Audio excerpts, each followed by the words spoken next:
Hi guys, ഞാനിന്നുള്ളത് വയനാട്ടിലെ വെള്ളമുണ്ട എന്ന് പറയുന്ന ഒരു സ്ഥലത്താണ്. ഇവിടെ വലിയൊരു കൊയ്ത്ത് നടക്കുകയാണ്.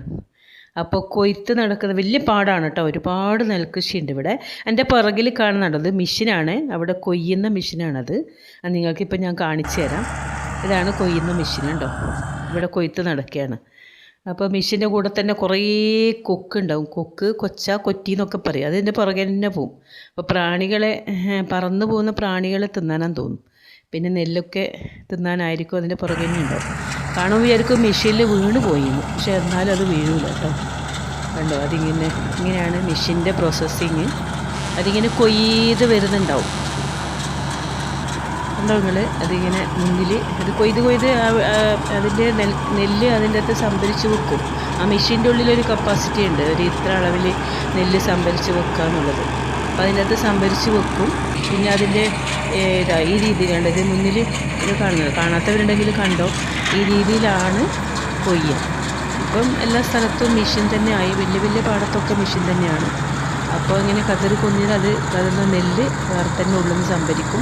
അതിൻ്റെ വേസ്റ്റില്ലേ, വൈക്കോല്, ആ വൈക്കോൽ ഇതാ പുറകിൽ കണ്ടോ, പുറകിൽ നിന്ന് അതിങ്ങനെ താഴോട്ട് ആ വയലിൽ തന്നെ വീഴും.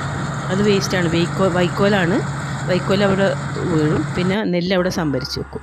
അപ്പോൾ കുറേ കൊയ്ത് നെല്ല് ഏകദേശം ആ മെഷീനിൽ പാകത്തിനായിക്കഴിഞ്ഞ് കഴിഞ്ഞാൽ, അതിൻ്റെ കപ്പാസിറ്റിക്ക് അനുസരിച്ച് ആയിക്കഴിഞ്ഞാൽ അത് നേരെ കരയിലേക്ക് വരും.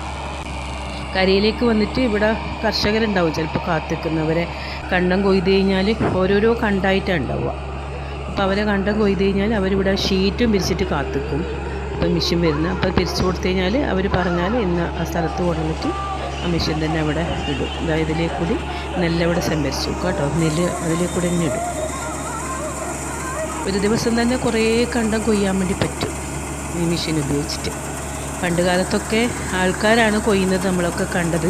അപ്പോൾ മെഷീൻ വെച്ചിട്ട് അപ്പോൾ ജനങ്ങൾ ഒരുപാട് ചിലവല്ലേ, ആ ചിലവിലൊക്കെ ഇപ്പോൾ ചുരുക്കി മെഷീൻ തന്നെയാണ് ചെയ്യുന്നത്. മെഷീനിൽ വെച്ച് തന്നെ ആകുമ്പോൾ കുറേയൊക്കെ കർഷകർക്ക് ലാഭമാണ്. ആ ലാഭം കിട്ടുന്നുണ്ട് അവർക്ക്.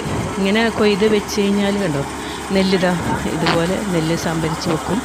അപ്പോൾ നെല്ല് ഇവിടെ കൊണ്ടുവന്ന് ഇതിന് ചെറിയ നനവുണ്ടാവും, അതിനിവർ ഉണക്കും. ആ ഒരു ഷീറ്റിൽ തന്നെ അവർ പിരിച്ച് അവിടെ തന്നെ ഉണക്കലാണ്. 2-3 ദിവസത്തെ ഉണക്ക് വേണം വെയിലിൻ്റെ. അപ്പോൾ അവിടെ ഉണക്കുന്നുണ്ടല്ലോ അവർ. ആ ഒരു ഷീറ്റിൽ തന്നെ ഇങ്ങനെ പിരിച്ച് ഉണക്കും. എന്നിട്ടാണ് മാർക്കറ്റിൽ കൊണ്ടുപോവുക. അപ്പോൾ ഇതിപ്പോൾ ഇതാ ഉണക്കിയതാണ്. ഇത് പകുതി അവർ മാർക്കറ്റിലേക്ക് കൊണ്ടുപോയി അത് ചാക്കിലാക്കിയിട്ട് അവർ കൊണ്ടുപോകും. ഇപ്പോൾ ബാക്കിലെ ഭാഗത്ത് ഉണക്കാനിട്ടത് കാണുന്നുണ്ടാവും. അങ്ങനെ ചെയ്യാറ് ഓരോ കർഷകർ ഇതുപോലെ ഉണ്ടല്ലോ, ഓരോ കൂനയായിട്ട് അത്